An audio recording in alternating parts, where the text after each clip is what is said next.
Сәлеметсіңдер ме оқушылар? Здравствуйте, ученики!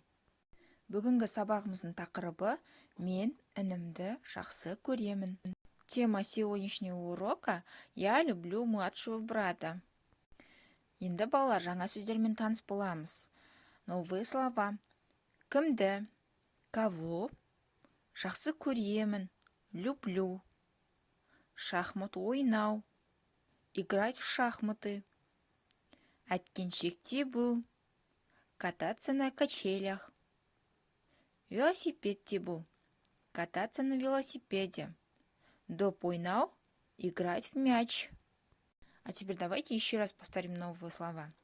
Кімді, жақсы көремін, шахмат ойнау, әткеншек тебу, велосипед тебу, доп ойнау.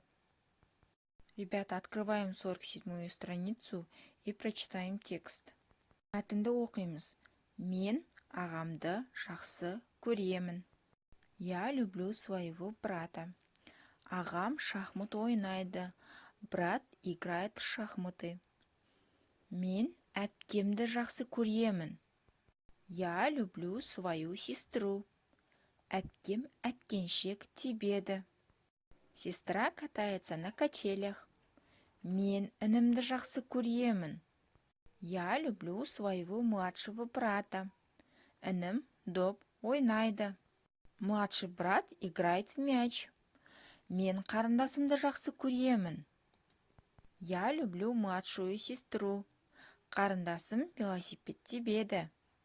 Младшая сестра катается на велосипеде. Мен отбасымды жақсы көремін. Я люблю свою семью. 48-я страница, ребята, и первое задание мы выполняем устно. Суреттің орнына қажетті сөздерді қойып оқы. Поставьте нужные слова вместо картинок и прочитайте. Давайте вместе выполняем задание, хорошо? Мен әкемді жақсы көремін. Мен анамды жақсы көремін. Мен ағамды жақсы көремін. Мен інімді жақсы көремін. Мен әпкемді жақсы көремін. Мен қарындасымды жақсы көремін. А теперь, ребята, у нас письменное задание.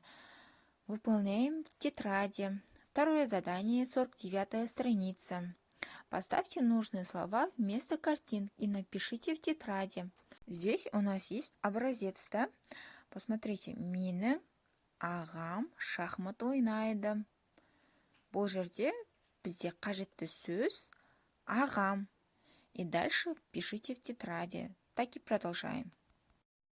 Сау болыңыздар, балалар. До свидания, ребята.